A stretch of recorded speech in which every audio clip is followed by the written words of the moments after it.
Bonjour. À l'occasion de la semaine de prière pour l'unité des chrétiens 2026, nous reviendrons sur ce laboratoire de l'unité chrétienne qu'est le monastère de Scheftoun, situé en Belgique.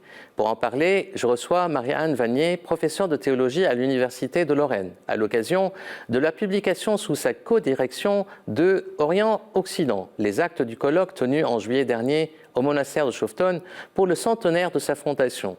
L'entretien sera précédé du traditionnel journal de l'orthodoxie et des publications et sera suivi d'un diaporama sur les lieux du monastère de Scheftoun, fondé à la fin de l'année 1925 par don Lambert Baudouin, qui, comme moine de l'abbaye du Mont-César, avait auparavant animé le renouveau liturgique en Belgique. Et maintenant, les nouvelles du monde orthodoxe.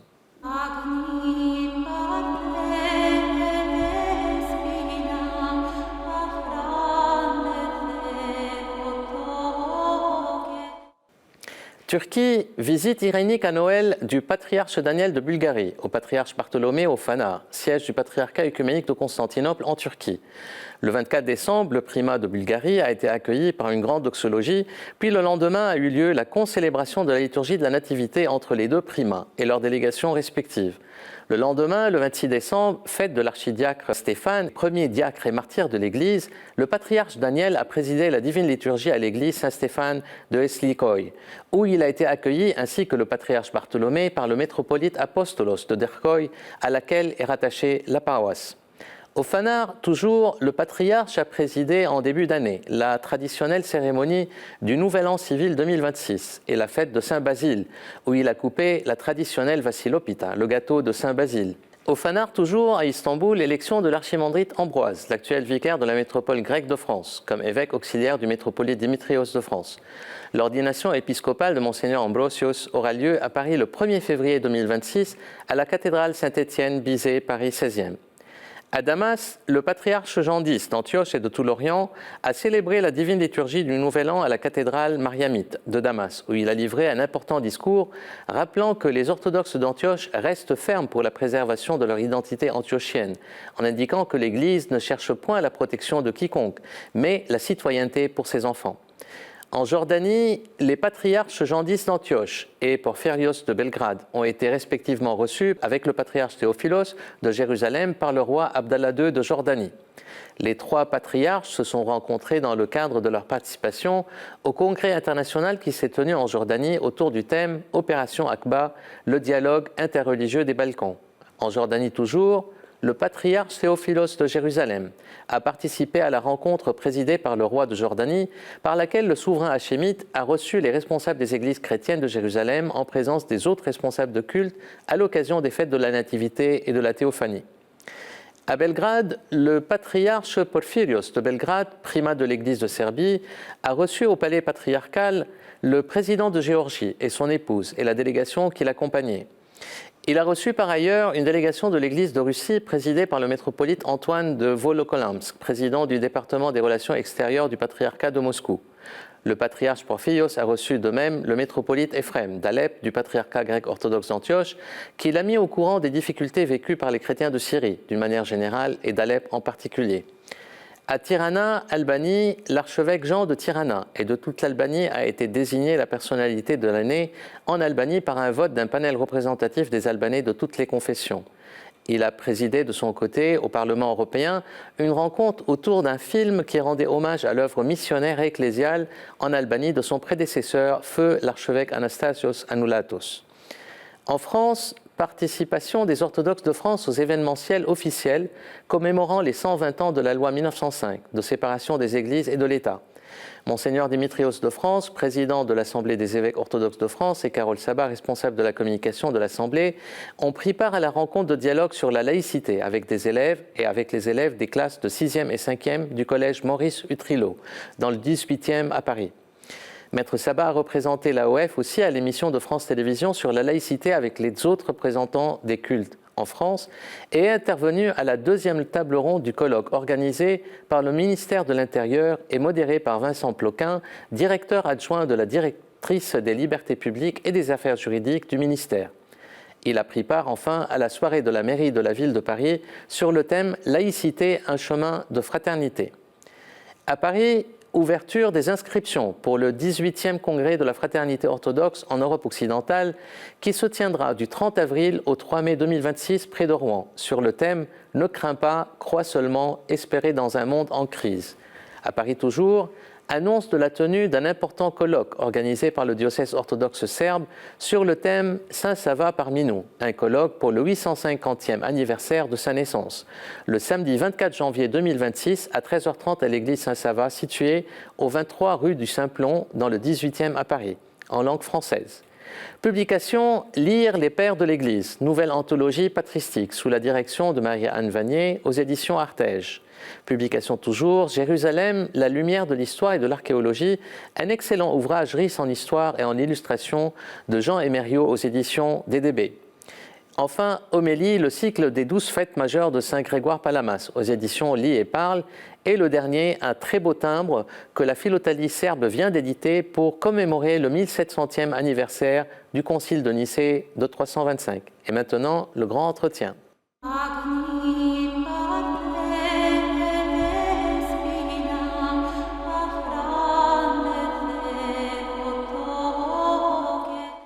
Centenaire d'œcuménisme monastique à Schöfton, regard croisé catholique et orthodoxe, est le thème de notre émission aujourd'hui à l'occasion de la semaine de prière pour l'unité des chrétiens 2026. C'est pour célébrer le centenaire de Schöfton, un lieu d'une beauté inspirée, un lieu de prière qui respire depuis 1925 le parfum de l'espérance, de l'unité chrétienne, qu'un important colloque œcuménique s'est tenu dans ses murs en juillet dernier. Les actes de cette 33e université d'été du Carrefour d'histoire religieuse viennent d'être publiés sous le titre « Orient-Occident » avec une triple belle illustration des coryphées des apôtres Pierre et Paul, du pape Paul VI de Rome et du patriarche Athénagoras de Constantinople et enfin du pape François et du patriarche Bartholomée. Publication effectuée sous la co-direction de Bruno Pétoire, président du Carrefour d'histoire religieuse à l'Université du Littoral Côte d'Opale, et de Marie-Anne Vanier, professeure de théologie à l'Université de Lorraine, qui est mon invité.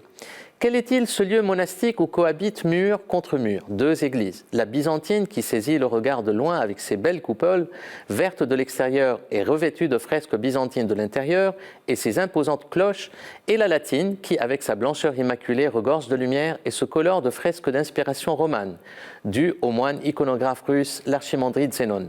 Quel est-il ce lieu qui a vu la naissance d'une communauté bénédictine fondée par la figure marquante de don Lambert Baudouin en 1925? Un lieu où la prière des orthodoxes et des catholiques ne cesse d'y être célébrée, un lieu qui ne cesse depuis d'accueillir catholiques et orthodoxes dans un esprit de fraternité et de dialogue, comme par exemple ici avec le patriarche Bartholomée, puis ici avec le mitropolite Nicodème Rotov et l'archevêque Basile Krivosheïn, ou des figures marquantes comme le théologien orthodoxe français Olivier Clément.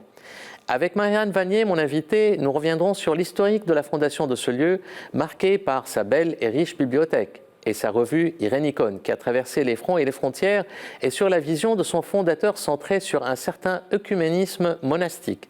Avec Marie-Anne Vanier, qui après la publication du nouveau manuel de patristique intitulé « Découvrir les pères de l'Église » aux éditions Artege, vient de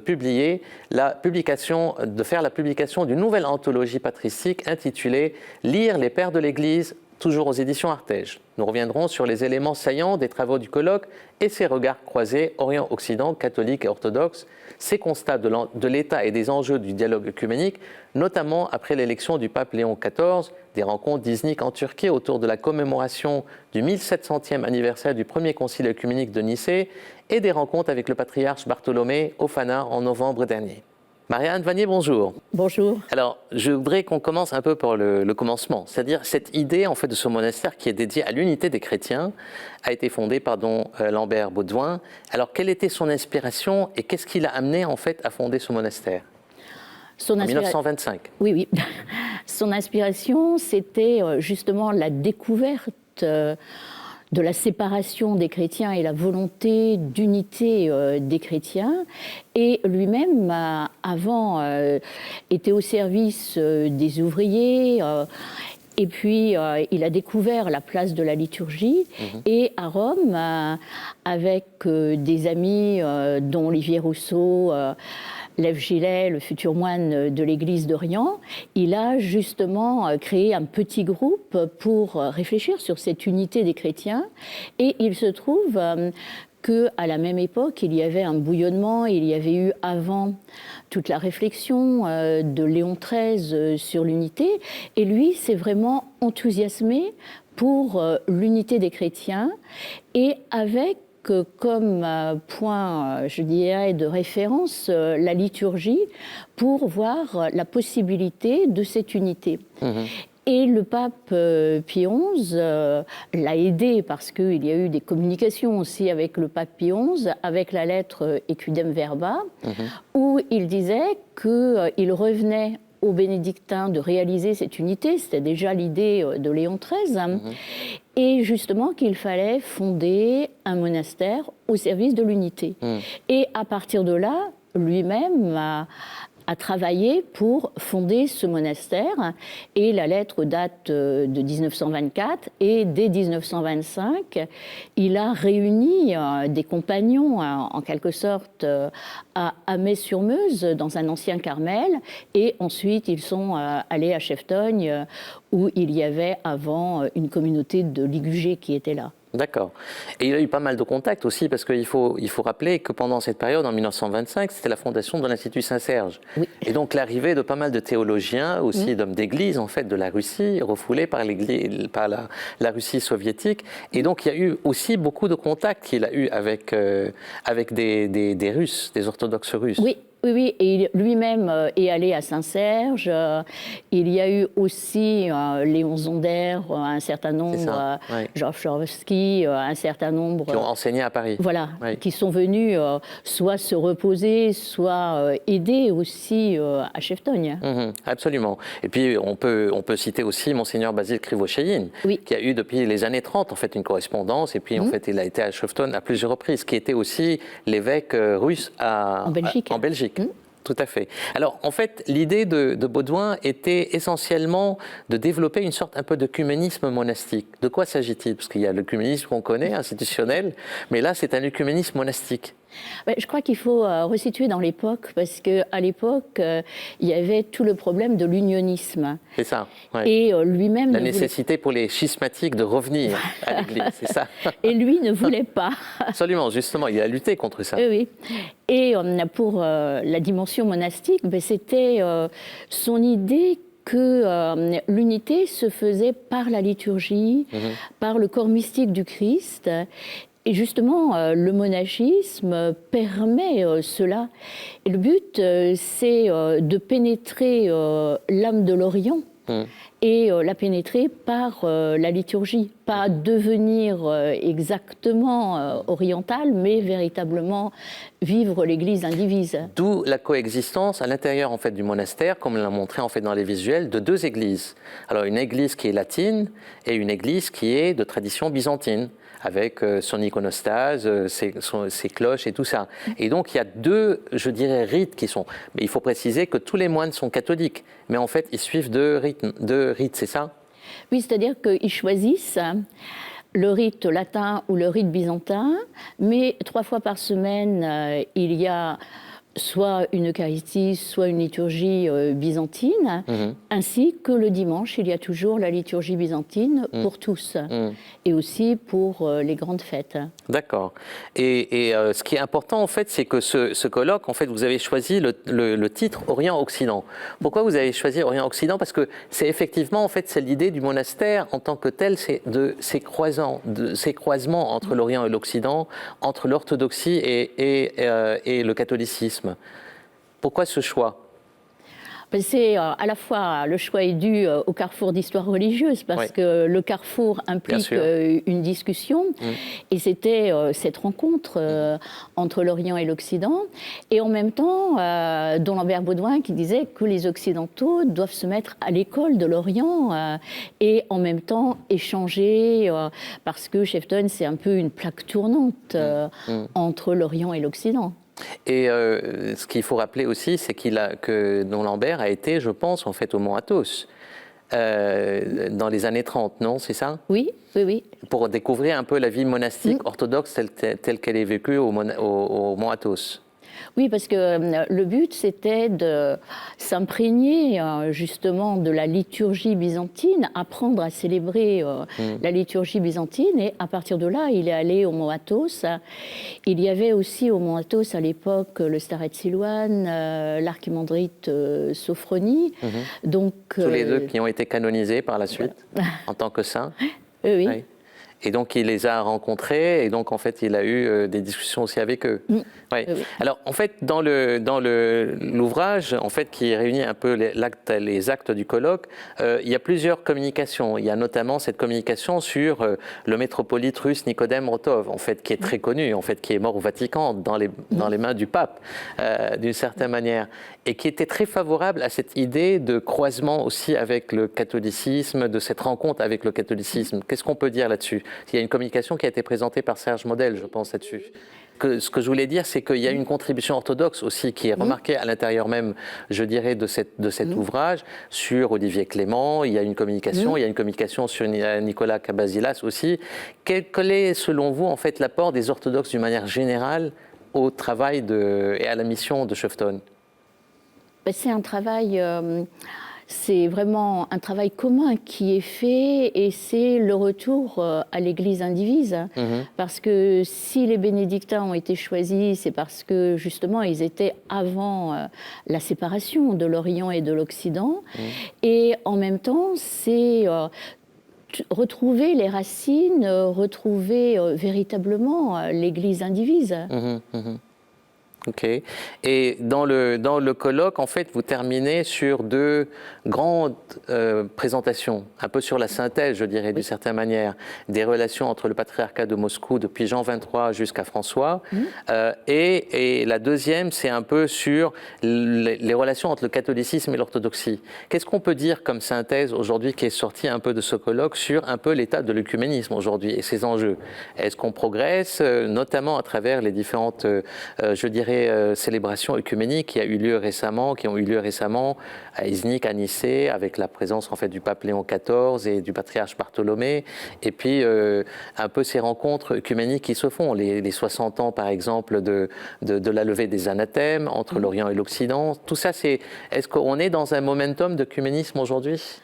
Oui. Qui touche à sa fin. C'est-à-dire le XXe siècle a été véritablement le siècle de l'œcuménisme. Là, on a l'impression que l'œcuménisme s'essoufflait un peu, mais avec le voyage du pape Léon XIV à Iznik, peut-être y aura-t-il la levée du filioque, parce que lui-même ne l'a pas dit. On peut préciser peut-être c'est quoi le filioque pour un peu le situer. Oui, le filioque, c'est l'ajout dans le credo du fait que l'Esprit Saint procéderait du Père et du Fils et non pas du Père seul. Et justement, à Schefton, le credo est toujours récité sans le filioque. Et là, depuis la fondation? Oui. Ah oui, oui. D'accord, très bien. Et aussi, là, à Nicée, le pape Léon XIV l'a fait réciter sans le filioque. Dans son petit texte In Unitate Fidei, justement, il n'en parle pas. Donc, on voit que la stratégie de non-réception qui intervient quand même depuis longtemps, parce que les papes, souvent, dans les grandes manifestations, récite le credo sans le filioque, cela va peut-être aboutir à la suppression de cet ajout qui date à peu près du temps de Charlemagne. Absolument. Et qui a été à l'origine condamné aussi par l'Église de Rome. Oui. Avant, en fait, son ajout par la suite en 1014, si je ne me trompe pas. Et vous pensez que c'est le seul obstacle aujourd'hui? C'est un obstacle doctrinaire qui est très important, qui peut remettre. Est-ce qu'il y a d'autres sujets en fait qui sont comme la synodalité, la primauté du pape de Rome? C'est des sujets qui sont aussi soumis au dialogue actuellement. Oui, et là, justement, il y a toute une réflexion qui se fait, mais il semble que le pape Léon XIV, dans son deuxième discours, a lui-même dit aussi qu'il fallait accueillir l'Orient, voir l'intérêt et l'apport de l'Orient, comme Orientale Lumen de Jean-Paul II. Oui. Et là, il y a tout un espoir. En même temps, son mode de fonctionnement semble être plus du côté de la collégialité, parce que quand on voit le consistoire extraordinaire... qui a eu lieu récemment. Oui.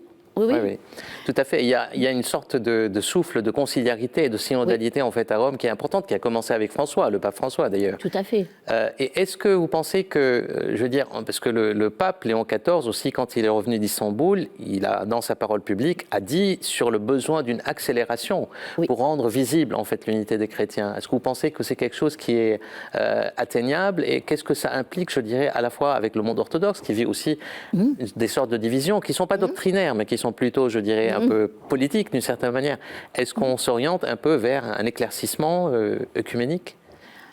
Il le semble. Oui.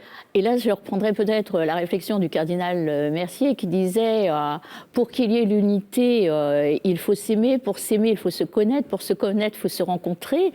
Et justement, les rencontres, la multiplication des rencontres permet la connaissance et permet d'arriver ensemble vers une solution. En tout cas, cet ouvrage, en fait, qui est très très riche, vraiment de plusieurs communications, et j'ai jamais vu en fait des actes de colloque publiés aussi rapidement que ça, parce que la rencontre a eu lieu en juillet dernier, et donc les actes du colloque sont vraiment publiés ici, et c'est une mine d'informations, pas seulement sur les relations entre catholiques et orthodoxes, mais aussi sur les autres chrétiens, je dirais, qui sont aussi orientaux et d'autres dans ce paysage. Et je pense que le momentum œcuménique aujourd'hui qui peut-être toucherait à sa fin, parce que l'objectif de l'œcuménisme, c'est l'unité quand même. Oui.